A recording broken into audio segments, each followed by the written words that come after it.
गोंदिया जिले में धर्मादाय आयुक्त कार्यालय में करीब 12,000 संस्थाएं पंजीकृत है। इसमें स्कूल, कॉलेज, मंदिर, मस्जिद, चर्च, अस्पताल, अनाथालय, वृद्धाश्रम आदि शामिल है। लेकिन इनमें से कई संस्थाएं वास्तव में काम नहीं कर रही है, बल्कि केवल कागजों पर ही मौजूद है। इस गोंदिया की पृष्ठभूमि में सहायक धर्मादाय आयुक्त दिशा पजाई के मार्गदर्शन में निरीक्षण अभियान चलाया गया है। धर्मादाय अधिनियम के अनुसार संस्थाओं को वार्षिक आय व्यय लेखा, ट्रस्टी परिवर्तन आवेदन और संपत्ति रिकॉर्ड नियमित रूप से प्रस्तुत करना अनिवार्य है। हालांकि कई संस्थाओं ने वर्षों से इन नियमों का पालन नहीं किया है।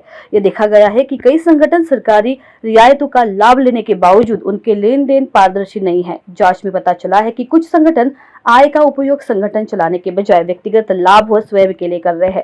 अब तक गोंदिया, आमगांव, तिरोडा, सालिकसा, देवरी, अर्जुनी मोरगांव, सड़क अर्जुनी और गोरेगांव तालुका में 100 से अधिक संगठनों को नोटिस जारी किए गए हैं। महाराष्ट्र पब्लिक ट्रस्ट एक्ट के अनुसार सहयोग न करने वाले संगठनों के खिलाफ कार्रवाई की जाएगी, ऐसा धर्मदाय आयुक्त की अधिकारी दिशा पजाई ने कहा है। आज तारखेत गोंदियामध्ये जवळपास 10,000च्या वर संस्था नोंदणीकृत आहेत, पण फक्त कागदावर असल्याचे जेव्हा मी इथे जॉईन झाली तेव्हा लक्षात आले।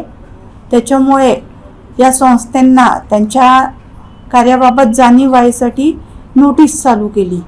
त्या ज्या 10,000च्या वर संस्था नोंदणीकृत आहेत, पण त्यापैकी जवळपास 50% कागदावरच असल्याचे आढळून आले। कागदावर म्हणजे फक्त ज्या शासकीय सोयी सवलती आहेत त्यांचा लाभ घेण्यापुरत्या, पण प्रत्यक्षात त्यांचे बदल अर्ज दाखल नव्हते, कुठल्याही संस्थेचा लेखाजोखा नव्हता। त्या संस्थांच्या अंडर जे शाळा कॉलेजेस आहेत त्याची कुठेही परिशिष्ट 1 वर नोंद असल्याचे आढळून आले नाही। अशा संस्थांना सुरुवातीला नोटीस देऊन जे कागदपत्र आहेत ती पूर्तता करण्यासाठी संधी देण्याची प्रोसेस या कार्यालयातर्फे चालू झाली आहे। त्या बाबतीत विश्वस्तांनी काम चालू केलेलं आहे। त्यांच्यामध्ये जो ॲक्च्युअल ते जनतेच्याच पैशांनी लाभ घेत आहेत तो त्यांच्या ऑडिटमध्ये आल्याचं दिसून येत नाही आणि ऑडिटच दाखल नाही आहे।